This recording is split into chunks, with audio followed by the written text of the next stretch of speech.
কাছে, একটা দলের কাছে, একটা মার্কার কাছে বিক্রি করে দিয়ে যদি এলাকার ভালো খুঁজি, এলাকার ভালো হওয়া কোনোদিন সম্ভব নয়। আমরা আমাদের জায়গা থেকে আপনাদেরকে একবারের জন্য বলিনি আমাদেরকে অন্ধভাবে সমর্থন করুন, সবাইকে বাদ দিয়ে আমাদেরকে ভোট দিন, আমরা এটা বলিনি। আমরা স্পষ্ট করে বলি, ভালো মানুষ সে যে কোনো দলের হোক না কেন, সে যদি আপনার এই উপজেলার একটা জেলার ক্ষমতায় আসে, তাহলে আলটিমেটলি ভালো কিছু হবে, যেটা সবার জন্যই ভালো। কিন্তু খারাপ মানুষরা যদি আসে, তাহলে সে যে বড় দলেরই হোক না কেন, সেটা সবার জন্যই খারাপ।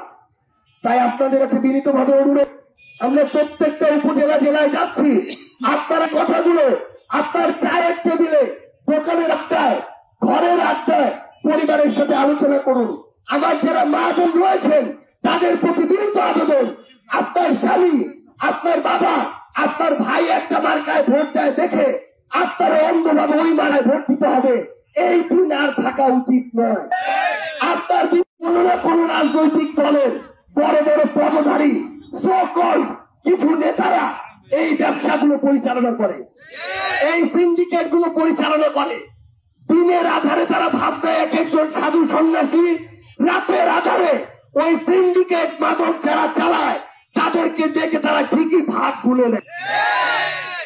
আপনারা একটা জিনিস মনে রাখবেন, যদি এটা মনে করেন যে ওই রকম কোন দলের বড় পদধারী কেউ এই মাদকের ব্যবসা চালায়, আমি তো চালাই না, আমি তো ভালো আছি, ওর মতো চালাক, এখানেই শেষ নয়। ওই যে মাদকের ব্যবসা চলে, ওই মাদক কিন্তু একদিন আপনার এই বাজারে আসবে, আপনার সমাজে আসবে, আপনার পরিবারে আসবে, আপনার ঘরে আসবে। আপনি হয়তো জানেনও না, আপনার সন্তান কোন এক ফুলের এক কোণা দিয়ে তার খাজা বন্ধু বান্ধবের সাথে সেবন করছে। আপনাদের সবাইকে এক জন্য টাকা খাওয়ার জন্য এই মামলা ব্যবসা শুরু করেছে। এই মামলা ব্যবসা চলতে দেওয়া উচিত, চলতে দেওয়া যাবে না। একটা মানুষ যদি নিরপরাধ হয়, সে যেই দলেরই হোক না কেন, তার উপরে অন্যায় করা যাবে না।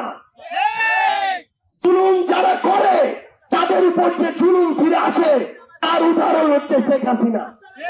তাই আপনাদের কাছে অনুরোধ, যারা এই ধরনের নোংরা কালচার গুলো চালাচ্ছে তাদের বিরুদ্ধে আপনারা কথা বলুন। গত 16 বছরে উত্তরাঞ্চলকে একটা দলের অংশ মনে করে সবসময় বঞ্চিত করা হয়েছে। দক্ষিণাঞ্চলের একটা পৌরসভায় যে উন্নয়ন বরাদ্দ দেয়া হতো, উত্তরাঞ্চলের একটা জেলাতেও সেই বরাদ্দ দেয়া হতো না। দক্ষিণাঞ্চলের একটা এক্সপ্রেসওয়ে করতে যে বরাদ্দ দেওয়া হতো, আপনার এই পুরো রংপুর বিভাগে সে উন্নয়ন বরাদ্দ দেওয়া হতো না।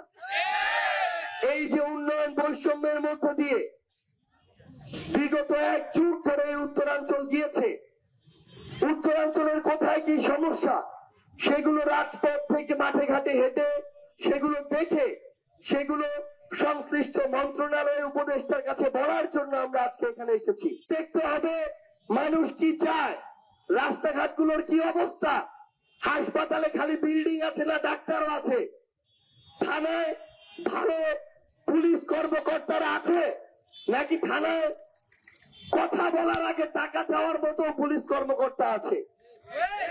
আমরা দেখতে এসেছি যে ভূমি যে অফিসগুলো, সেই ভূমি অফিসগুলোতে মানুষের যে সেবা, সেই প্রাপ্য সেবাটুকু মানুষ পায় কিনা, নাকি সেখানে সেবা পাওয়ার আগে টাকার জন্য দর কষাকষি হয়। আমরা আমাদের জায়গা থেকে মাঠ পর্যায়ে দেখতে এসেছি যে এই যে স্থানীয় পর্যায়, এই স্থানীয় পর্যায়গুলোতে যে সাধারণ জনগণ কোন নির্দিষ্ট সিন্ডিকেটের হাতে জিম্মি কিনা, বিরলের মতো উপজেলাগুলোতে বিভিন্ন বাজারকে কেন্দ্র করে চাঁদাবাজি হয় কিনা, বিরলের মতো উপজেলাগুলোকেও অটো, রিক্সা, ট্রাক এগুলোকে কেন্দ্র করে চাঁদাবাজি হয় কিনা।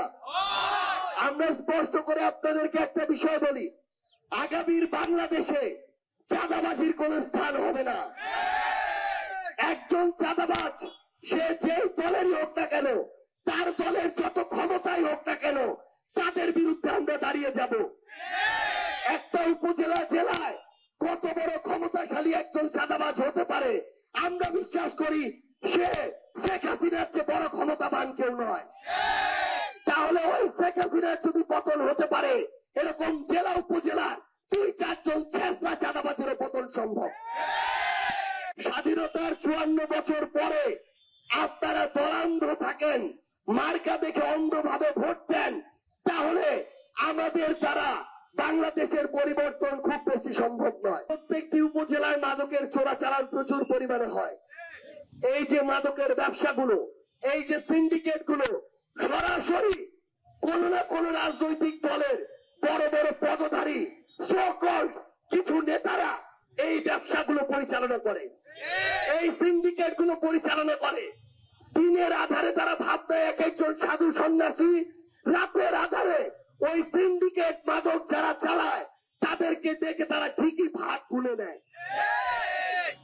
আপনারা একটা জিনিস মনে রাখবেন, যদি এটা মনে করেন যে ওই রকম কোন দলের বড় পদধারী কেউ এই মাদকের ব্যবসা চালায়, আমি তো চালাই না, আমি তো ভালো আছি, ওর মতো চালাক, এখানেই শেষ নয়।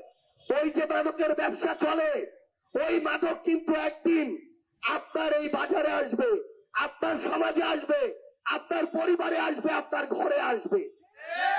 আপনি হয়তো জানেনও না, আপনার অজান্তে আপনার সন্তান কোন একটা স্কুলের এক কোনায় গিয়ে তার খারাপ পথে যাওয়া বন্ধু বান্ধবের সাথে মাদক সেবন করছে। যারা মাদকের সিন্ডিকেট চালায়, কোন রাজনৈতিক দলের যেই কালপ্রিটরা, সো কল্ড নেতারা এই মাদক থেকে ভাগ নেয়, এই ব্যবসা থেকে ভাগ নেয়, তাদের বিরুদ্ধে আপনাদের কথা বলতে হবে।